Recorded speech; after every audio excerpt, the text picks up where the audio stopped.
Our Father which art in heaven, we thank you so much for today. We thank you for relationships. And Father, we thank you for this giving community. I mention this, Father, because last night I was at a Ladies Living Free and banquet, and the transformation of those individuals was truly a miracle. And the people that were in the audience had a significant part to play in that. So we thank you for this community. We thank you for Lifeline and Ladies Living Free, for all those volunteers. We thank you for moving and them answering that call to help folks that's on their last leg, reaching for a lifeline. And by them being available, making themselves available, they became that lifeline. These things we ask in Yeshua's name. Amen. Okay, Gavin Smith is a 5th grader from Clark Elementary. And Gavin, if you will lead us in the Pledge of Allegiance. Thank you. I pledge allegiance to the flag of the United States of America and to the republic for which it stands, one nation, under God, indivisible, with liberty and justice for all. Thank you, Gavin. Okay. Yes. All right. Okay. Any additions or deletions? There are none. Great. Okay. Mr. Abraham, would you like to? I move that the reading of the minutes for August 25th, 2015 City Commission meeting be waived, and that the minutes of said meetings prepared by the city clerk be approved as written. Second. Call the roll. Commissioner Abraham? Aye. Commissioner Galt? Aye. Commissioner Wilson? Aye. Mayor Pro Tem Rhodes? Aye. Okay. Commissioner Galt will read the R&F documents. I move that the following documents and bids be received and filed. Documents, certificates, and liability insurance, B.L. Bennett and Associates, Inc., Fawn Electric, Inc., contracts for services, Luther F. Carson for River Center, Inc., Paducah Transit Authority, Paducah Junior College, Inc., Community Scholarship Program, contracts and agreements, agreement with Mott Electric, LLC for Police Station Generator Project, contract with Kentucky Department of Fish and Wildlife Resources for a reimbursable grant award for construction of a transient boat dock for the Paducah Riverfront Redevelopment Plan, agreement with Branstetter Carroll, Inc. for design and construction management of a health park, Paducah Waterworks financial highlights for July 2015. Bid for Planning Department, new single-family construction, 1606 Harrison Street, Jim Steele Construction, and Mitchell Construction. Second. Call the roll, please.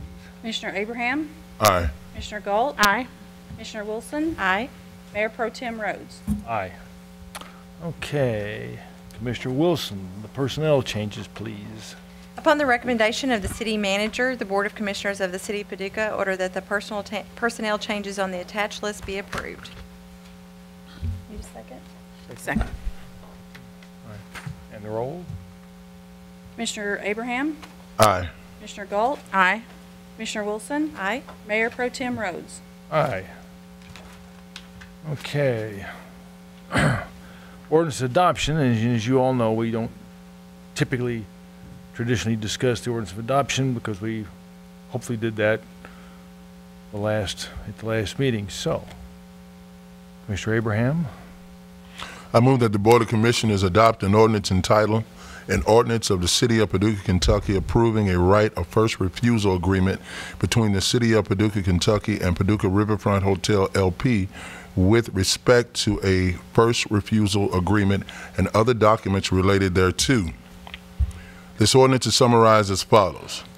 This ordinance approves and authorizes the execution on behalf of the city a right of first refusal agreement with Paducah Riverfront Hotel, LP for purposes of hotel development beneficial to the economic development of the downtown area upon the terms set forth in the development agreement dated June 29, 2015. A copy of the ordinance and the form of The basic document for such transaction will be on file in the office of the city clerk. Second. Call the roll. Commissioner Abraham, Aye. Commissioner Galt, Aye. Commissioner Wilson, Aye. Mayor Pro Tem Rhodes. Aye. You can do it the other way. All right, Commissioner Galt, rescue tools. I move that the Board of Commissioners adopt an ordinance entitled, "An Ordinance Authorizing and Directing the Finance Director to Make Payment to Advance Fire and Rescue Equipment for the Purchase of Rescue Equipment to be used by the Paducah Fire Department." This ordinance is summarized as follows: that the City of Paducah hereby authorizes and directs the Finance Director to make payment in the amount of $27,346 to Advance Fire and Rescue Equipment for the purchase of the rescue equipment listed below to be used by the Paducah Fire Department. Genesis E-Force Cutter, $9,795. Genesis E-Force Spreader, $9,250. Genesis E-Force Battery, $156. Genesis E-Force Ram, $7,495. Genesis E-Battery Pack, $650. Second. Commissioner Abraham, Aye. Commissioner Galt, Aye. Commissioner Wilson, Aye. Mayor Pro Tem Rhodes. Aye. And I know, to you all out there, I know some of this sounds sort of boring or less than exciting anyway, but we do look at all this stuff, and you just have to go through this stuff, and there's not much way to make it very zippy, though I would guess the news media will make it as interesting as possible. I can't wait to read the article more about the battery pack and the Genesis Ram and Cutter. It'll be exciting, I know.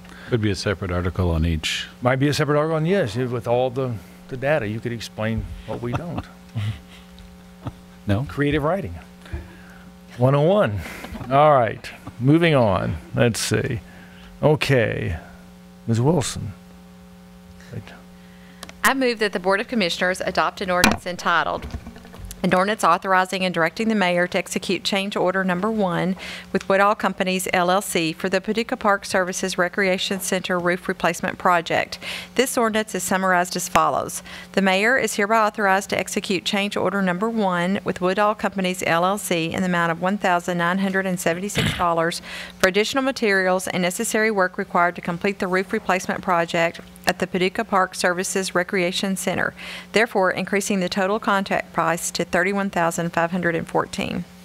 Second. Commissioner Abraham, Aye. Commissioner Galt, Aye. Commissioner Wilson, Aye. Mayor Pro Tem Rhodes. Aye. Okay, back to Mr. Abraham. I move that the Board of Commissioners adopt an ordinance entitled, "An Ordinance Authorizing the Mayor to Execute a Reimbursement Agreement for Gas Construction Required for the Olivet Church Roadway Improvement Project." This ordinance is summarized as follows: that the City of Paducah hereby authorizes the mayor to execute an agreement between Atmos Energy and the City of Paducah, Kentucky for reimbursement for actual labor and materials necessary for gas construction to complete the Olivet Church Roadway Improvement Project, estimated at $14,195.50. Second. Commissioner Abraham, Aye. Commissioner Galt, Aye. Commissioner Wilson, Aye. Mayor Pro Tem Rhodes. Aye. Okay. Before you start, Commissioner Gall, I want to say something about Barkley Regional Airport. I used to serve on the board, and just as a sort of a thing you might want to need to know, Tupelo, Mississippi, which is a town much bigger than us, and a town that at one time had something like more than 70,000 enplanements, people getting off and getting on, the combination of those two. Paducah has about 40,000. Well, it's not that many years ago that Tupelo had jet service to Atlanta and prop jet service to Memphis. And lo and behold, with the way Essential Air Service works, that after the Atlantic Southeast burned through the city's money, they bailed out on going to Atlanta, and then Delta bailed out going to Memphis, and so they got a small air carrier that flew a 9-passenger single-engine plane, and it would fly from Memphis and Nashville to Tupelo. And this past summer, I think people in Tupelo didn't like how this was going, And so now a town that had, again, more than 70,000 employments, almost twice what Paducah has zero air service. And so, you know, when we talk about supporting our airport, it's pretty remarkable that we have 2 jet flights a day to Chicago, where a town much bigger than we are can't get any air service. So, a little history there, a little lesson, if you'll. I move that the Board of Commissioners adopt an ordinance entitled, an ordinance authorizing the mayor to execute a contract with Barkley Regional Airport for providing general aviation and air carrier services. This ordinance is summarized as follows, that the mayor is hereby authorized to execute a contract with Barkley Regional Airport in the amount of $136,430, payable in quarterly installments of $34,107.50 each, for providing general aviation and air carrier services to the citizens of McCracken County and surrounding regions. This contract shall expire June 30th, 2016. Second. Commissioner Abraham? Aye. Commissioner Galt? Aye. Commissioner Wilson? Aye. Mayor Pro Tem Rhodes? Aye. Okay, we now switch into the ordinance introduction, and I believe this will be the Steve Irvin show. So, let's see. I can't remember, do we do the ordinance, or does Steve first talks? He first talks, we do the ordinance, right? No, we do the ordinance. We do the ordinance introduction, and then okay. Steve talks. All right, a little on-the-job training here. Okay, in that case, Commissioner Wilson, would you? I move that the Board of Commissioners introduce an ordinance entitled, an ordinance approving the recommendation of the Urban Renewal and Community Development Agency to accept the bid of Mitchell Construction, LLC for construction of a new home at 1606 Harrison Street and authorizing the mayor to execute a contract for same. This ordinance is summarized as follows, that the City of Paducah accepts the bid of Mitchell Construction, LLC in the amount of $154,360 for the construction of a new home at 1606 Harrison Street and authorizes the mayor to execute a contract for same. Second. Okay, Steve, what you got for us? Another new home in Fountain Avenue. We did receive 2 bids this afternoon. Urban Renewal did meet and made a positive recommendation to the City Commission. As I've said, the bid's gone out. We have a contractor ready to start as soon as possible. So this house will be for sale. That's correct. I like the looks of And it. I should know this, but how many, as a realtor would say, how many bedrooms and how many baths? 3-bedroom, 1.5 bath, 1,380 square feet. It will have hardy plank siding, hardy plank shakes. All right, Designed locally. good deal. All right. Okay. We don't vote since we're just introducing. So, Commissioner Abraham, I move that the Board of Commissioners introduce an ordinance entitled, an ordinance of the City of Paducah, Kentucky, approving and authorizing the execution of a subordination agreement between the City of Paducah, Kentucky and Community Financial Service Bank relating to the redevelopment and revitalization of the Smedley Yiser building in the Lordtown neighborhood. This ordinance is summarized as follows. This ordinance approves and authorizes the execution on behalf of the city of the subordination agreement between the City of Paducah and Community Financial Services Bank relating to Bighorn Properties LLC, financing of its rehabilitation and revitalization of the real property located at 533 Madison Street, Paducah, Kentucky, generally known as Smedley Yiser Building, located in the Lordtown neighborhood of the City of Paducah. Second. This is the Smedley Yiser. As part of the financing of the project, CFSB is requesting that the city subordinate our interest to them. There's really 2 different interests. One was the capital investment amount that we required, and the second is that the property had to have substantial completion within a certain amount of time. you want to explain it, or I can, or go ahead. It's just about why we do what we do, especially in the Lordtown neighborhood. Typically, the reason we put some of those requirements in there is to protect our interest. Quite often when we have a piece of property, we'll transfer it for as low as $1. If they'll make substantial construction, they'll follow through with their project. So that's typically why we put that restriction in the deed. So, good, okay. You guys want to say anything? And Levi and Lauren are here if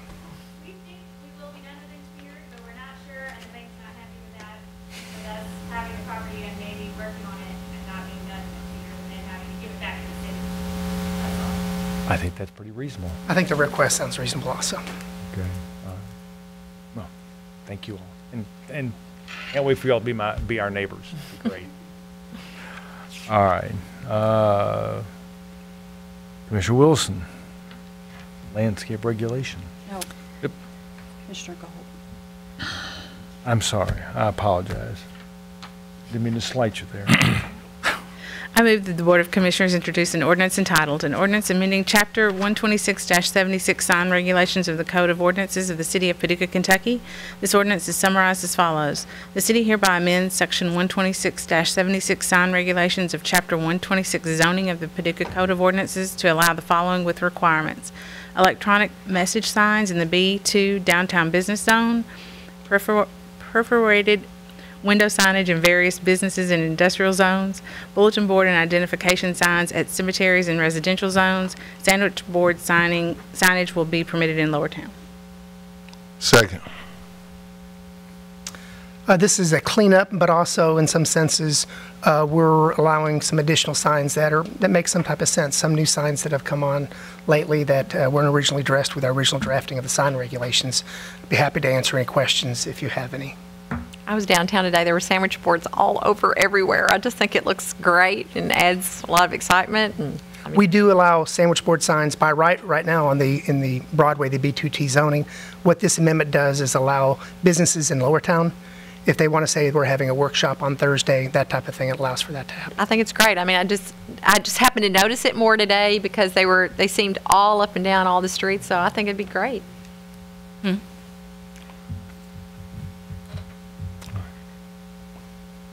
All right, You got a comment? I've only violated this rule for 8.5 for almost 9 years. I never knew we even had the ordinance, so I've had it, but I didn't ask you to get this done. I just. No, you didn't. Been in violation. We've been open. Didn't know it was a problem. But it is, I I think they're great. I think they're great too. I used to never understand why we didn't do it. Well, I think allowing some things to happen on the street creates vitality. It creates a street life, creates, a place where people want to be. So I think it's a good addition. Steve, there is some expectation, though, that a walk path be maintained such that people can get out. Absolutely, the sidewalk has to always remain, keep the 5 foot of handicap accessibility. So. Okay. And for them downtown, there are rules about Yes, how there far is. they have to be and. Yes, there is. And How far from the building? yes. They have to be no further than 3 feet out the building. You have to retain the 5 feet for handicap accessibility. There are certain requirements that go along with this. I'm getting that eyeball from Rick Murphy, which I did know Was that that, right, and I Rick? thought I better make sure that we clarify that. Eyeball from Commissioner Abraham there. Just want to make sure you're in compliance now that you know what the rules are. That's all. Well, I'll tell my daughter that she can continue to do this. That's Okay. what she's done for 8 3/4 years. So it'll be great. All right. I guess we beat that one to death. All right. Now, who's next? Okay. Commissioner Abraham. I move that the Board of Commissioners introduce an ordinance entitled, an ordinance amending Section 126-108 Downtown Business Townlip Zone B2T of Chapter 126 zoning of the Paducah Code of Ordinances. This ordinance is summarized as follows. That the City of Paducah hereby amends Section 108 Downtown Business Townlip Zone B2T of Chapter 126 zoning of the City Paducah Code of Ordinance to allow residential dwelling units, restaurant, bakery, pub, no drive-through permitted, and retail in the B2T zone, and to also set out a criteria to permit the ground floor use of structures. Second. Part of that is a cleanup. Those first uses that we added to the principal permitted use list have really always been permitted. They've just never shown up on that principal permitted use list. So we wanted to clarify that. Obviously, residential is encouraged downtown. Obviously, restaurants and retail are encouraged. So let's go ahead and put that on the list. The second thing we looked at was the residential on first floor. As we've passed different set of ordinances over the past year, obviously we're trying to encourage upper story residential and first floor retail. We have those those things in place. What we thought was a good idea also, especially after some of the recommendations that came from the spec presentation a year ago, that we needed to keep the first floor section of our Broadway core interesting when people walk downtown. We wanted to make sure that over the next 10, 15 years that we didn't start having a major conversion of that first floor retail space to residential, but still allowing the rear portion of that first floor to be used for residential if they wish to. Thank you. All right. Sandra, I'm sorry, Coming back to me. yes, I'm got off track. I move that the Board of Commissioners introduce an ordinance entitled, an ordinance amending Section 12683E, Landscape Regulations of Chapter 126 Zoning of the Paducah Code of Ordinances. This ordinance is summarized as follows. The City of Paducah hereby amends Section E, screening requirements of Section 126-83, Landscape Regulations of Chapter 126 Zoning of the Code of Ordinances, to change the screening requirements for residential zones or residential structures on lots and other zones by decreasing the fence height on corner lots to 4 foot on both street sides.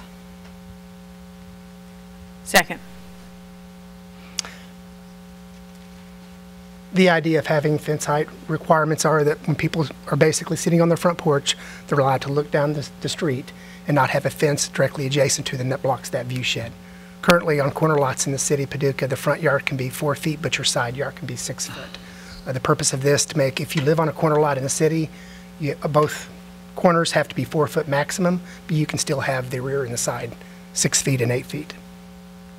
And if you have a fence already, If you have a fence already, it would be grandfathered, be called existing nonconforming. but if you'd like to cut it down, you're certainly welcome to do so. Absolutely. Okay, thank you. All right. Anything else? I think that's, and we've worn you out. Is this a typical, I guess on that, is that a typical ordinance height Yes, we've had height restrictions on fences for for 4 foot? in the front yard only, which is from the front of the structure to the street. The side, from the side of the structure back, side to the rear of the structure can be 6 feet, and in the rear yard it can be 8. Those are existing, but we've always had a 4 foot front yard requirement. Right, but I'm talking about side. So the side is now 6 feet. 4 foot? No, it's 6 feet, and it's always been 6 feet. If you're on a corner, we're saying that both lot lines on a corner are considered your front yard, so you need to keep that 4 feet on the corners. But anyone that has a fence higher than that is grandfathered in? That's correct. Okay, thank you. All right.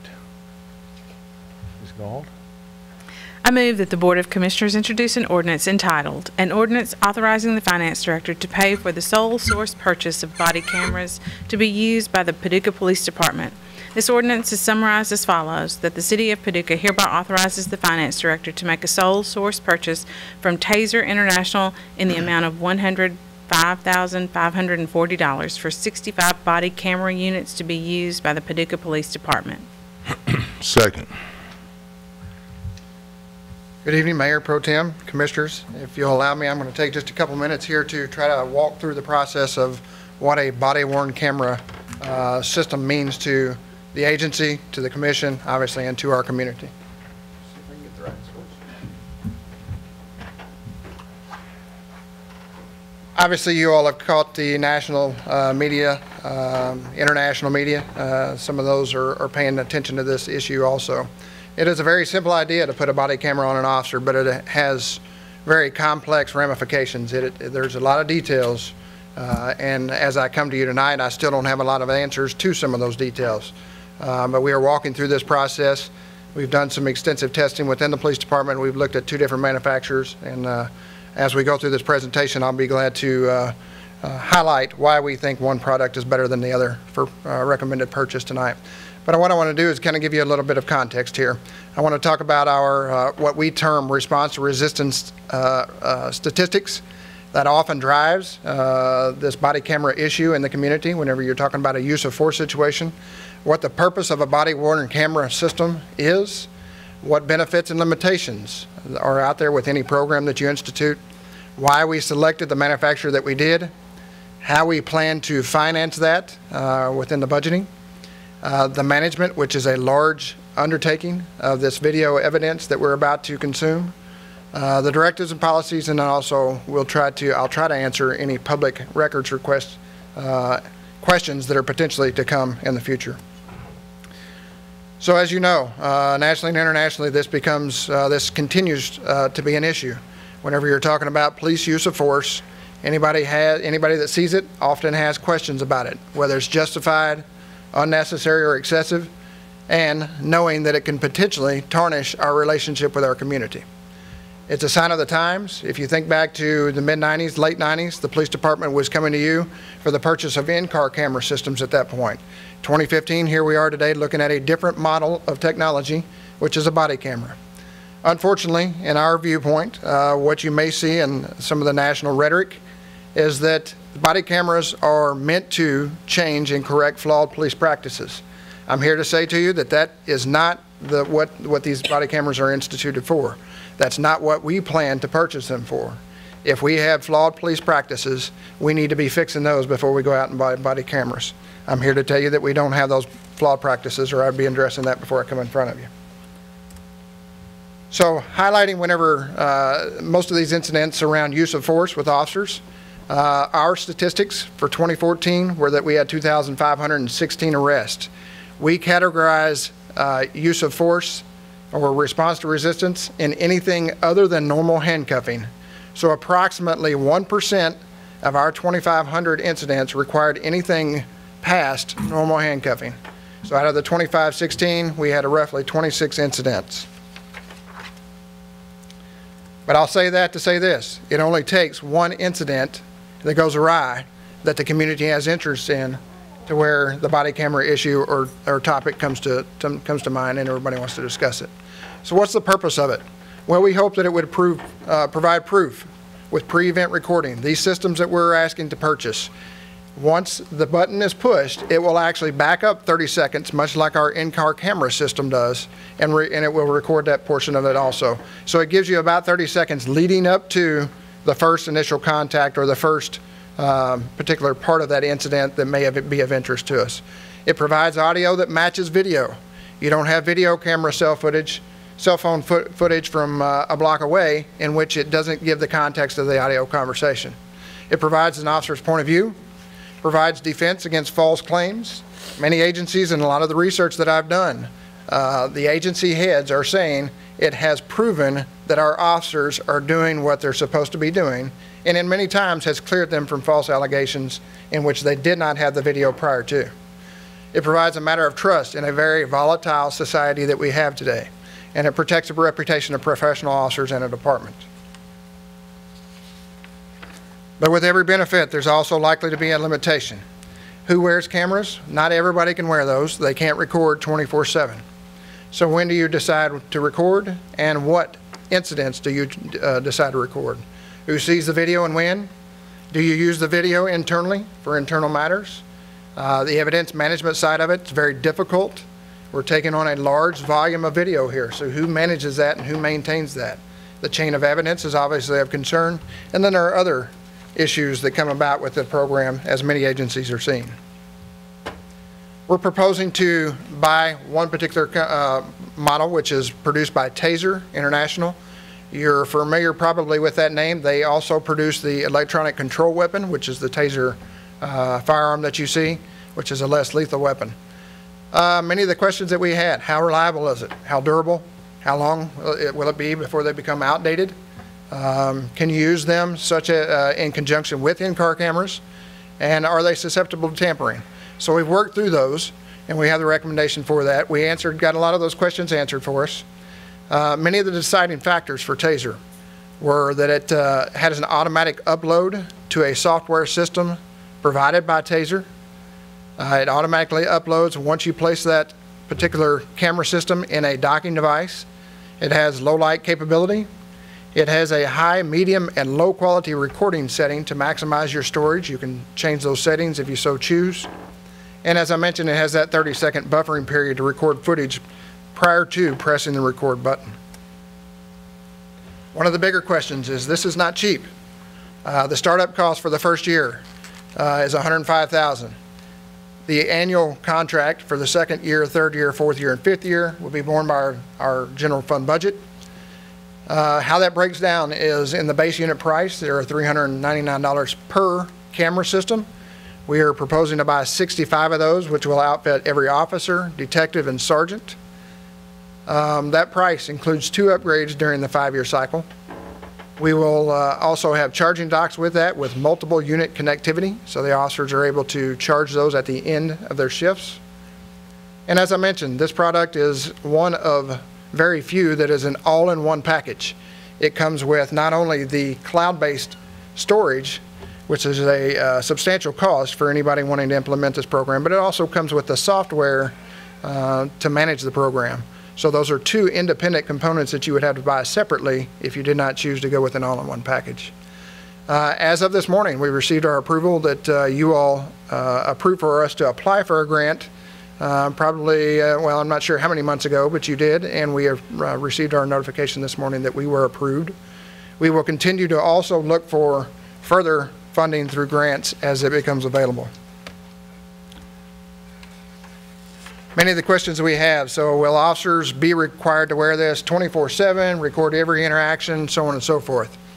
The officer will come to the station and pick up their body-worn camera, so automatically you know that whenever they leave their residence, they're driving in that car, if they hear something come across the radio or they run across something, they're likely not to have a body camera on them. They will still have the in-car camera, but there are going to be examples, and I'm telling the community today, in which there are incidents that our police officers are involved in that there will not be body-worn camera footage because of this just being one small example of that. Also, at the end of their shift, whenever they leave the department, they'll dock that, and they will leave that and have to travel home. The policy, which is still in draft form, will mirror somewhat of our in-car camera policy. And it states there, as you can see, absent unusual circumstances, the following events. And there's about 8 or 10 bullet points, which are high profile, or what we would say high profile type incidents where either it's going to be used for evidentiary value or it's an incident that the officer may believe could become an issue. Someone could complain on them. It could be just a routine call that is not required by one of the bullet points above, but the officer thinks it's in his best judgment to, or her best judgment to go ahead and record it. Here's one of the bigger issues that comes along with any body-worn camera proposal. This product that we're proposing has data security. And speaking with the IT department and Greg Mueller, these were the things that obviously they'd look at, and they identified as a huge selling point in going with this manufacturer versus some of the others. Data security with a robust encryption for all data storage and transfer. We do not need the system hacked into and everybody getting access to that. The chain of custody, which is an issue whenever you get within the courts. They want to know who has had access to this and could that video have been altered. And the answer to that is every time that video is queued up, if it's looked at, if it's selected, if there's administrators looking at it, it has a log that will track that for anybody and everybody that touches that video.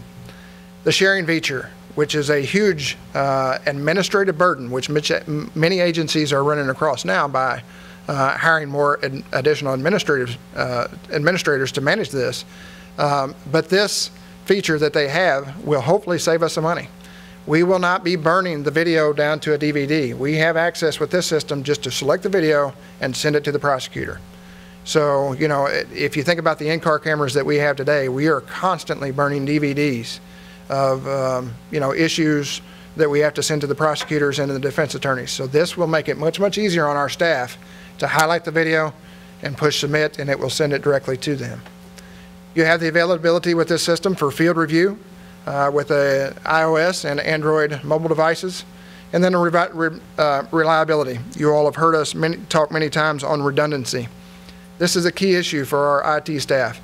It is not only redundant here within our current system or within our in-house system, it will be redundant in at least 4 data centers throughout the United States. There is 24/7 tech support should it be needed. One question I often get is who has access? Can anybody just come to the police department and ask for a video? Well, the short answer to that is yes, anybody can ask for the video, but the long answer is it depends on whether they get that video or not. We are monitored, and their direction is given by the State Archives and Records Commission through the Department of Libraries and Archives. There are 3 areas that they highlight And most often the videos are going to fall into one of these categories. DUI-related incidents, depending on the circumstances, can be held, or must be held, rather, 14 months or 26 months. Non-evidentiary recordings are required to be held 30 days. And evidentiary recordings kept until all investigative or legal activity is completed. So the question I got earlier today is, what happens when someone reports that they were verbally chastised or physically abused by the officer, and they report it 31 days after the incident happened? That video is likely to be gone. That is not in our control. So the system is set up to automatically purge those. And therefore, that is an example of, where there may or may not be video. So we do not need to be too heavily reliant on this system.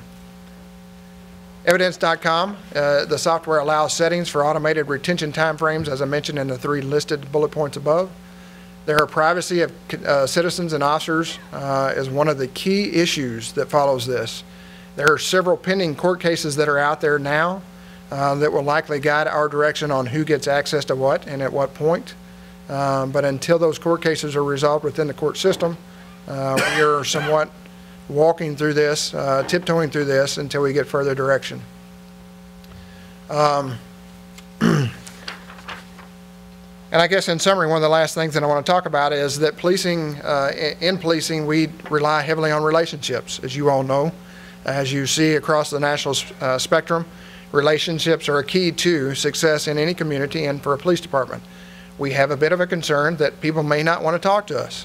We will have to have that conversation with them if that issue comes up, and work through that process and make sure that they understand that these video cameras are there for their protection, our protection, in a dual role, and it's not just for us to catch them saying something or doing something. So with that, I'll open myself up to any questions, and as I mentioned, there are several questions that are not answered at this point for us, and many agencies are walking through the process with us, but it's the next step for law enforcement in 2015. Could you talk a little bit about that? There's a time frame there where the officer would not have the body cam on. So if he's on his way to the PD,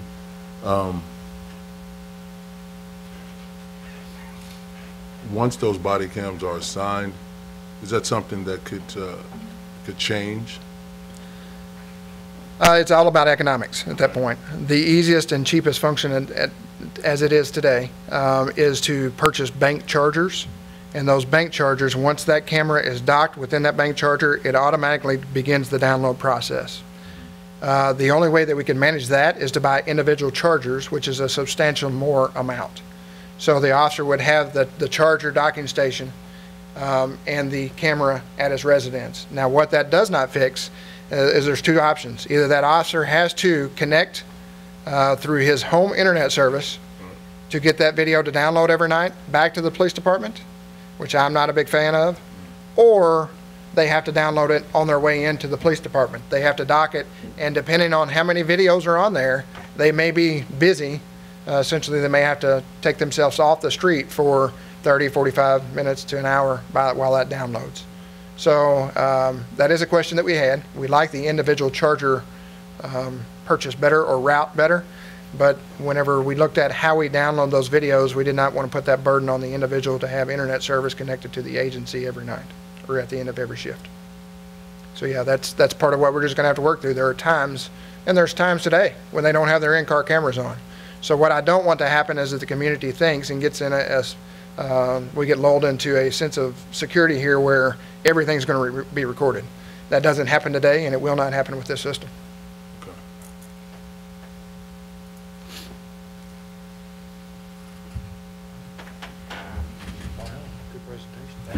Thank you. Thank you, sir. Thank you. How long do you think it will be before, did you say?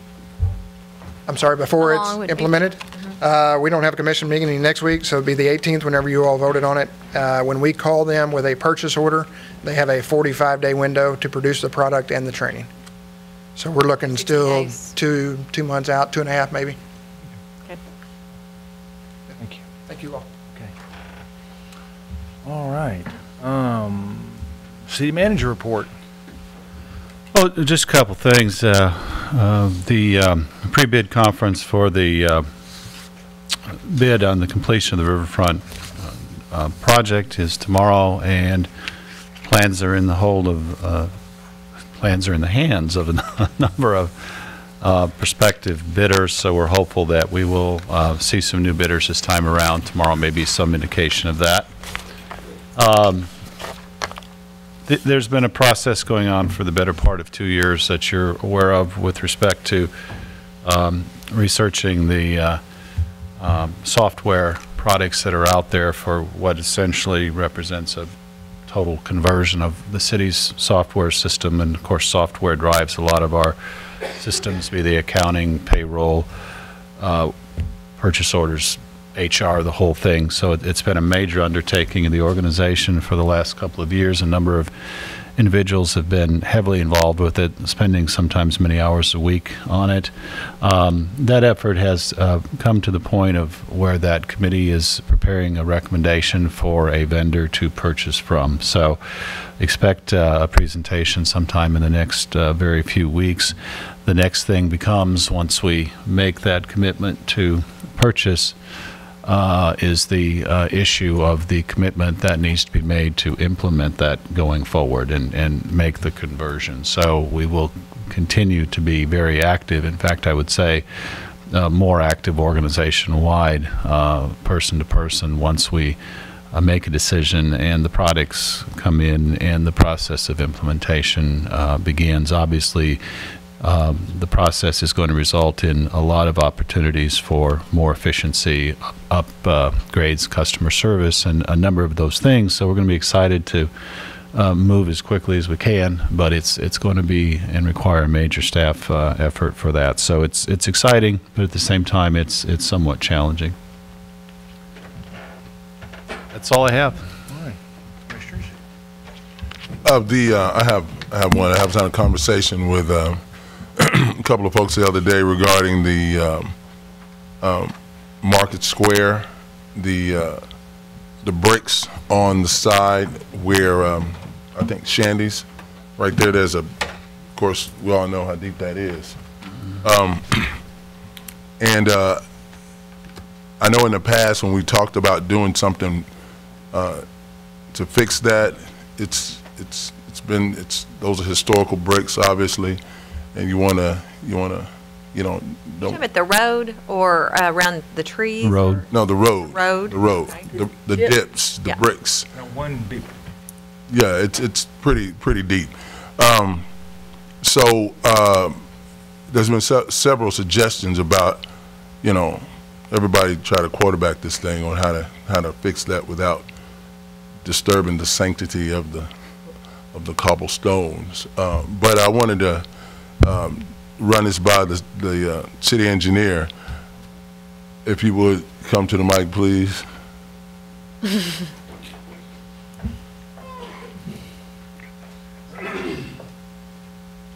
So is there a way to level that out some way without, destroying the bricks? It's not about destroying the bricks. Sure, they can be raised and reset. I have to go back to the original grant because in the original project of the streetscape project, what I wanted to do is take them all up and put them in there perfect and have them all the way they should be when they got laid on day one. And the granting agencies told me, said, no, that's the process of the restoration, is that you leave the undulation or the unevenness because that's part of the history of those bricks. And I'm like, really? Okay. So they said, if you were to do that, then you got to get special permission from us to do that.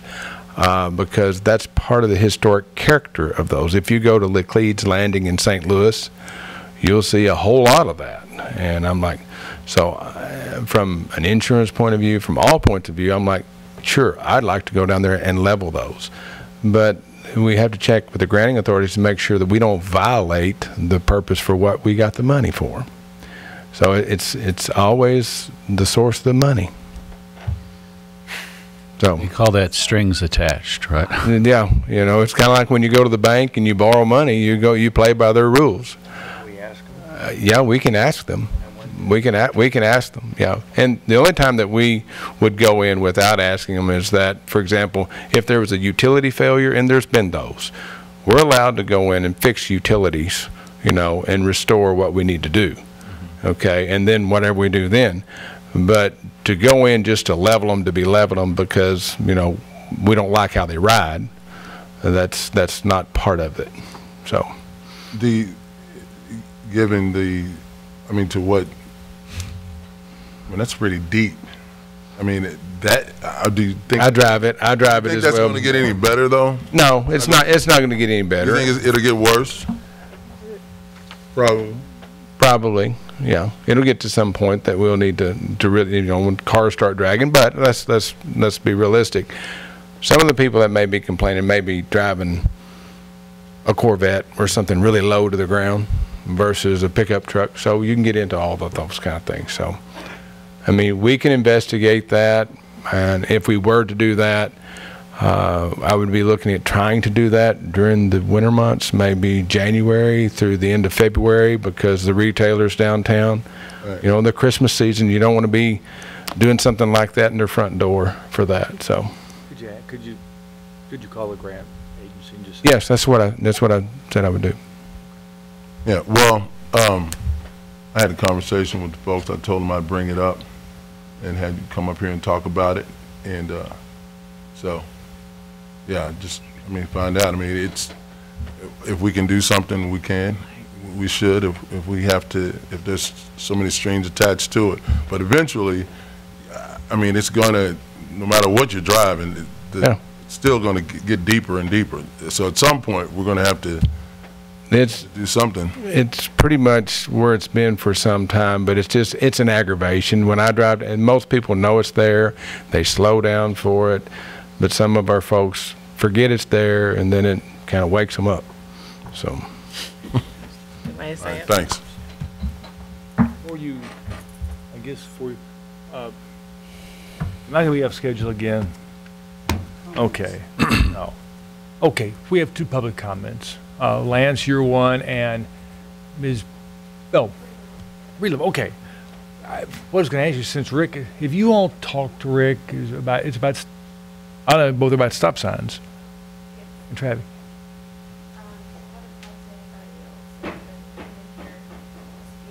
There's been calls made, and I've mentioned it to Richard. He's mentioned it in the meetings.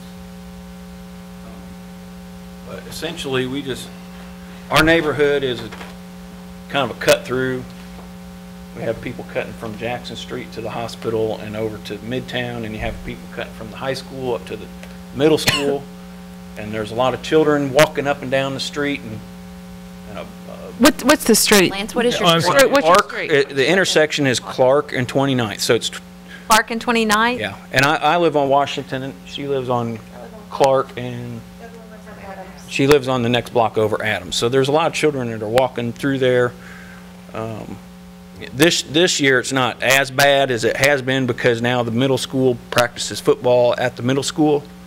I'm sorry, what are you asking me? I'm for a stop sign, or? Yeah, yeah, we need a stop sign put in. Her son was nearly killed during the summertime, so the traffic was way down when a woman was traveling. She was traveling west on 29th.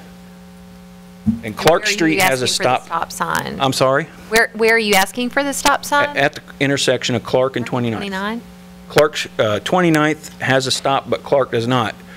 And once people come off 28th, turn onto Clark, they don't slow down until they hit the railroad tracks. And there's been, I don't know how many kids had close calls, and you know, we go out, and when the bus stop, we'll stand out in the middle of the road just to slow traffic because people, they don't pay attention. And you know, right around my corner, last year, this time of year, I live on Washington. They're coming down the hill, all these high school kids going to school and not paying attention. Well, if there would have been a kid walking right there, but there's 5 cars collided right there just from not paying attention. The lady died a couple months ago. So that people don't pay attention through that whole section of the neighborhood. And that's what we're hoping is to get a four-way there to help slow the drivers down, get some signs up saying 25-mile-an-hour zone. They don't even, I know on my street on the end when you come around from off Nam and turn onto Washington, there used to be a sign at one time. I think the ice storm, something happened during the ice storm or the big blizzard or something, and it got knocked down and was not replaced. So I would like, for someone to come through the neighborhood, look it over, put up the signs that need to be put up, and that four-way, I mean, there's going to be a child killed there. Yeah, we have a process, and Public Works will do that, and they'll make a determination, and you'll be informed of that. If it is not to your liking, you have then the opportunity to come before a committee that we have in place. Okay. And depending on the outcome there, if that's not to your liking, then you have the opportunity from there to come back to the City Commission. Okay. So Well, I'll let her talk a little Are bit you about, looking because at her it son is still, he's out of school because of this, so for at least 2 more weeks. Yeah. It happened July 16th. My son was going to walk to the store, which he's 14. He's been walking back and forth to school. He's been walking back and forth to school for about 4 years now. When we lived in Mayfield, he was walking then also. So roughly about 4 years. He doesn't remember anything. He was knocked unconscious. He totaled the car. I heard it inside my home, went outside. It also disturbed all the neighbors. All the neighbors come out running also. He was actually knocked on top of the car, on top of the windshield, knocked the windshield, and thrown I don't know how many feet into the street. When I got to him outside, I had run to him and he wasn't moving. I didn't know if he was dead or alive. It's been a roller coaster for our family. If I don't get anything out of this, because I'm still trying to find a lawyer to take a case, I would like to at least be able to see that other people will not have to see what I've been through. At least that'll be my closure, and that's why I'm here today. I've also got pictures of the incident that'll show you where it was. It'll give you an idea of where the street is too. Which way she was coming was Clark, up the hill, the hill on Clark, and then you get to 29th and Clark. It was just right after 29th. So you go past the four-way, and then that's where she hit him. The skid marks in the road have lasted for about over a month now. They're actually still on the road. What's hurting me right now is the witness and the lady that hit him are both saying the same statements, that he just ran out from the house. He says he didn't. He says he remembers what happened before the accident, but I'm also having to take him to a neurologist to see about his brain because he doesn't have memory very good anymore. He's got short-term memory loss, which I took him to the emergency room over that the other day, and now he just had his cast taken off, which was a full cast from the leg all the way down to the foot. They took that off. And now I've got to take him back to the doctor, Dr. Kern at Orthopedics Institute, because he's got a lot of swelling in his ankle, which won't go away. So on top of me having 3 other children that are smaller, and I'm here to tell you as a mom, I'm not just saying this, if it would have been one of my other 3 children, which I love dearly, they would have been killed. If you guys want to see the pictures, I have them of him, and then also the accident. You're more than welcome to see them. Yeah, I do. Sure.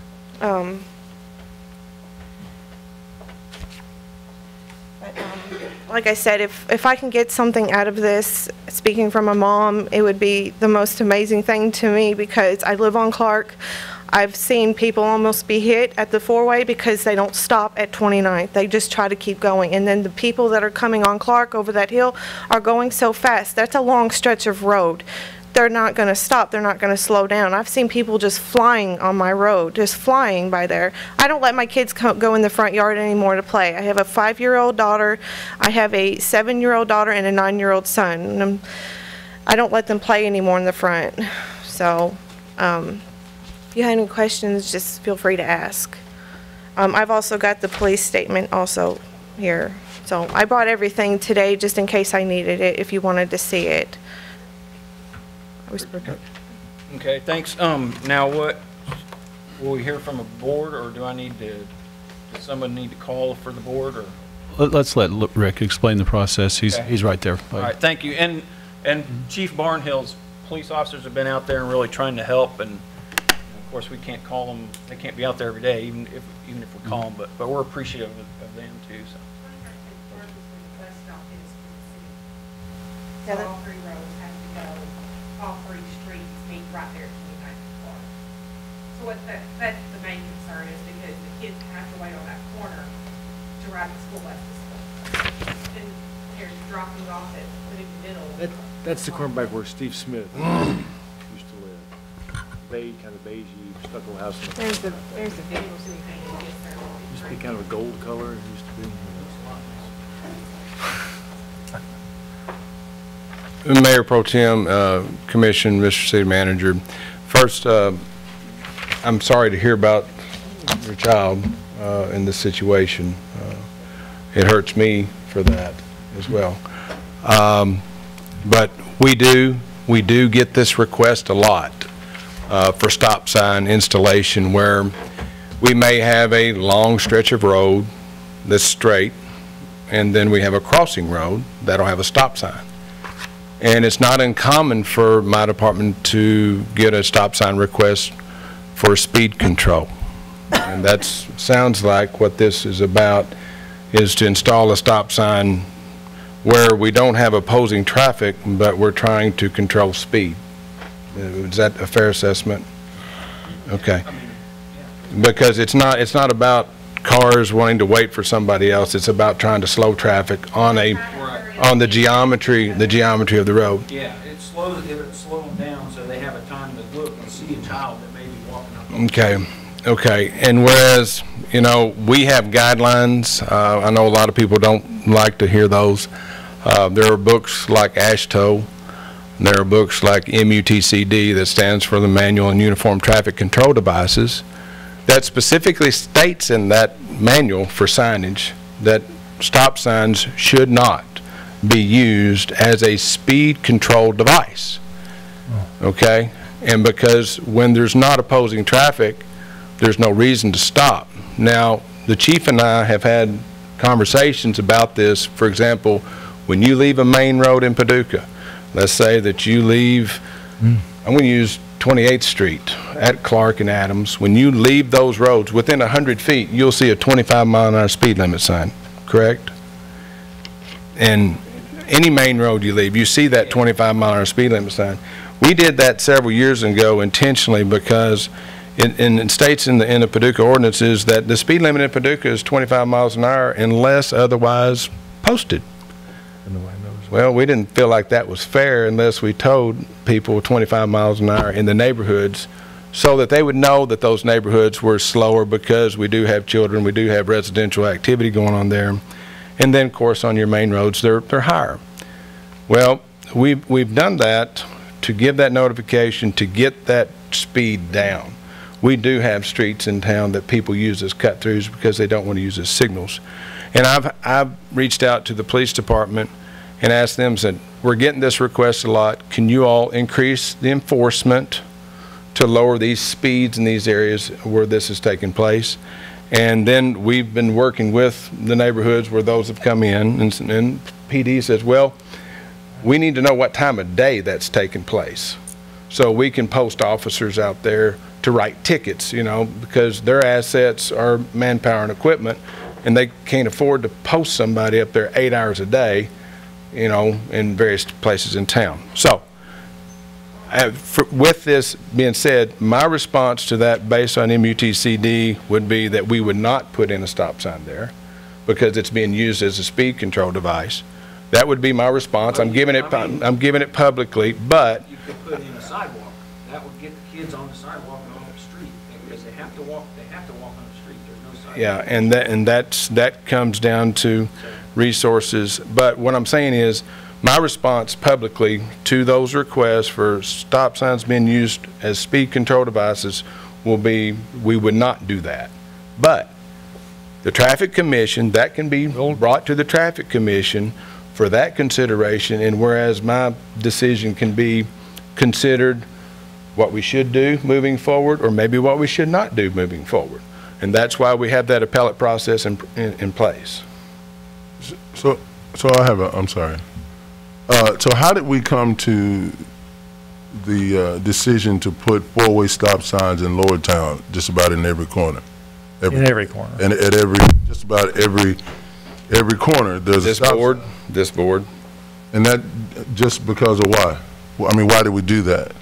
Was it The same professional direction was given from my office, but that was set aside, and that was decided totally by this board that would be done. Okay, let's go back to the process. Okay. Somebody has a request. Me as the city engineer and public works director, that would fall on my desk first. Okay. I would look at it and evaluate it, and based on my professional experience and the conditions, I would look at it and say, does this meet the 4 warrants of a stop sign? And more than likely, the traffic conditions would not meet that, so therefore my response would be, this does not require a stop sign here. And it specifically states stop signs are not to be used as speed control devices, although that's what the general practice or the request is we need a stop sign to slow traffic. But does not the stop sign create a safety area because the traffic has to stop there? But does it create a safety area? I mean, that makes it where that section of the road, this car has to stop. So it makes it safer because the driver can then has to look around. If you follow the rules of the road that you were taught, you look around. A lot of times, and not to. Let me make a suggestion here. It's going to go to this traffic commission. Yeah.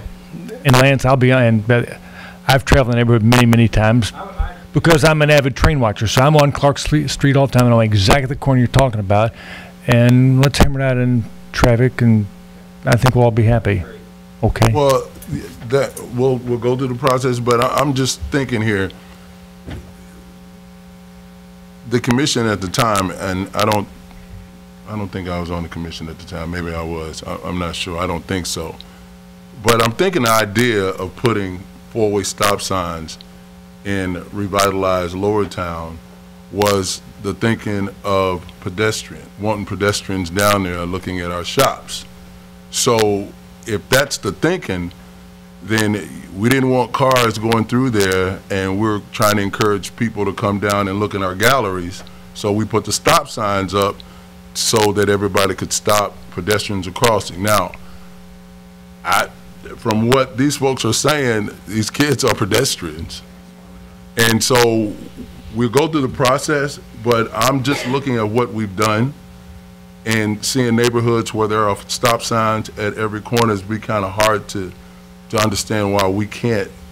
Well, this commission can do what they want to do, obviously. So I'm just thinking to myself, there's areas of town where we have stop signs on every corner. All right. Rick, thank you. Lance, but we will pick this up. Do you want these back? Can we?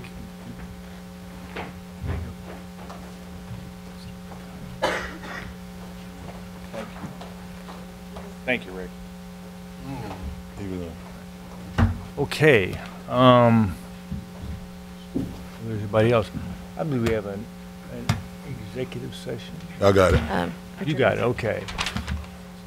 I move that the Board of Commissioners go into closed session to discuss discussion of matters pertaining to the following topic: issues which might lead to the appointment, dismissal, or discipline of an employee as permitted by KRS 61.8101F. Second. Commissioner Abraham? Aye. Commissioner Galt? Aye. Commissioner Wilson? Aye. Mayor Pro Tem Rhodes? Aye. Thank you all. Are we adjourned? We're adjourned. There'll be no further action taken? There'll be no further action taken. Saying. Okay. There you go, Lauren. There's your story.